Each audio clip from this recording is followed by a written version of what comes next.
wilderness has transformed into a massive cathedral of ice. As a brutal winter locks the valley in a white darkness, the tribe faces its most desperate hour. But within this freezing silence hides not only the cold, but an unknown shadow. From the struggle for survival in chest-deep snow, to the Blood Brotherhood sealed upon the ice, the price of survival is being rewritten. Are you ready to discover the mystery within the ice and witness the inextinguishable fire burning in the heart of winter? The white silence begins now. The red lands were unrecognizable. The once fertile valley had become a harsh and ruthless cathedral of ice, where the sky met the earth in a blur of blinding frost. The white darkness settled over the tribe like a heavy frozen shroud. The leader and his loyal scouts pushed through chest-deep snow, their horses' breath rising like thick, ethereal ghosts in the sub-zero air. Every breath was a shard of glass in the lungs, and every movement was an excruciating labor. But amidst this freezing brutality, they discovered something more chilling than the cold itself. A non-indigenous snowshoe print etched into the crust of the snow. Cryptic symbols were carved beneath the frozen bark of an ancient tree, hidden from the casual eye. This was a sign that the winter had to be shared not just with nature, but with an unknown, spectral force.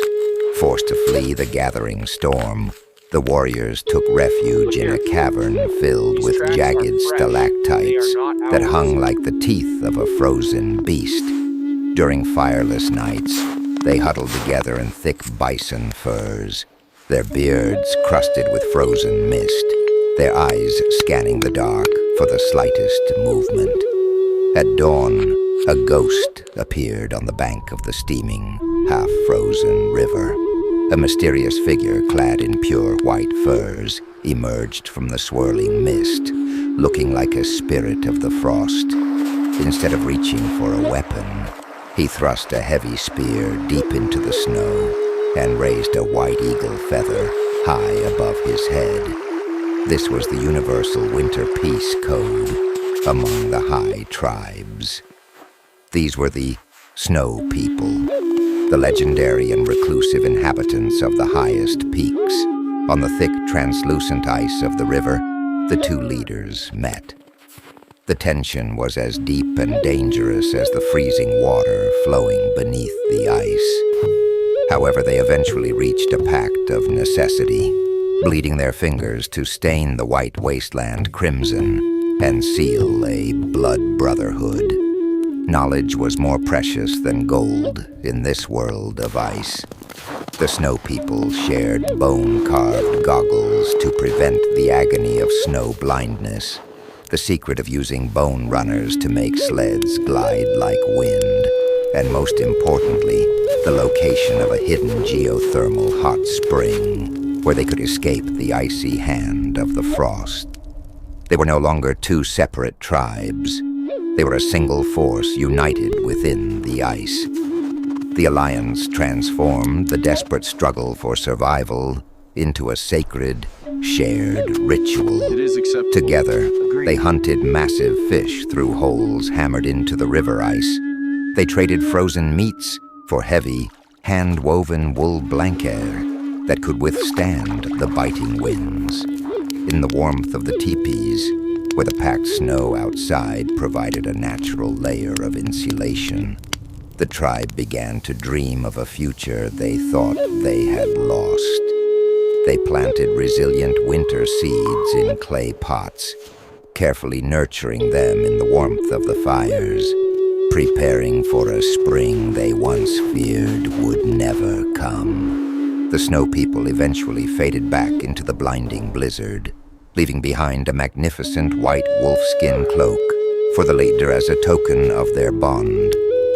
What they left behind was not just an alliance, but a victory won against an impossible season. A deep and sacred white silence settled over the camp. Now the howling of the wind was no longer a terrifying omen, but a protector guarding the boundaries of their new sanctuary. The struggle reached its spiritual peak as the leader knelt in the center of the camp, warming a tiny frozen sprout in the hollow of his palm.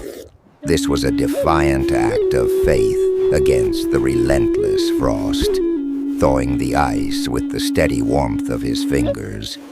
The leader knew that no matter how long the winter lasted, the tribe's resolve was as eternal as the mountains themselves.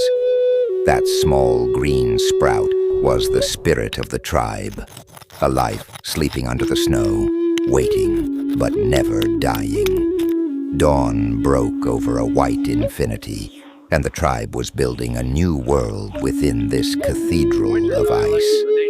They were no longer afraid of the cold, for they had become blood brothers with the very masters of the storm.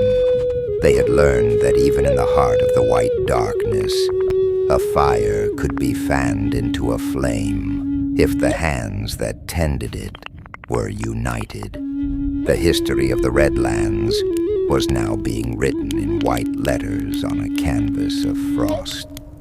Every snowflake represented a warrior's endurance, and every ice crystal reflected a mother's love and protection. This winter had come to destroy them, but it had only succeeded in making them stronger, forging their spirits in the cold until they were as hard as the obsidian they carried. The leader looked at his people through the rising steam of the hot spring, an inextinguishable fire burning in his eyes. Like the water flowing relentlessly beneath the river ice, the tribe's will to live was unstoppable. The wisdom left by the snow people circulated in the tribe's veins like a new kind of strength. When spring finally arrived, these ice fields would melt, and the Redlands would flourish again, populated by the purest and strongest warriors who had passed through the filter of the great winter. This was the story of the red blood within the white snow, the heat of the heart within the cold of the air, and the eternal voice that refused to be silenced. The ice is broken, and the Blood Brotherhood is sealed. Will these new allies and the secret hot spring found in the heart of winter be enough to save the tribe from what comes next? Or are there still other dangers lurking within the white darkness? Subscribe now and remain a part of this freezing saga. Don't forget to turn on notifications. Remember, in the Redlands, no secret stays under the ice forever.